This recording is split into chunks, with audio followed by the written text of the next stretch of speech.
On ne comprend pas la situation actuelle, on ne comprend plus Saint Thomas, et on relance. Et on dit il faut du Thomas, il faut du Marx, il faut du libéralisme pour aller à la rencontre de quelque chose qu'on ne connaît pas. Et ça, je crois que c'est vraiment les problèmes. On est dans une situation assez inconnue par rapport à laquelle... je profite pour te dire une petite chose. L'eurocentrisme est quelque chose par rapport, disons, dont l'un des sujets qui souffrent de l'eurocentrisme, c'est l'Europe elle-même. C'est-à-dire que, si tu veux, je le dis comme ça, la tendance, c'est de dire l'Europe, c'est les modernes.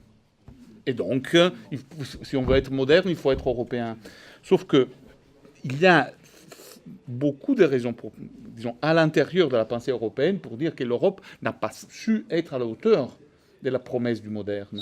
Et donc, que peut-être, disons, je pense à Rimbaud, quand il dit qu'il faut être absolument moderne. Les Européens ne sont absolument pas modernes au sens absolu.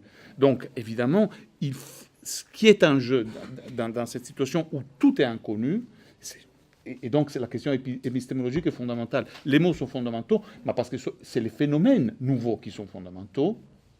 Tu vois ce que je veux dire ? Le moderne, on les gagne en surmontant l'idée de centrisme.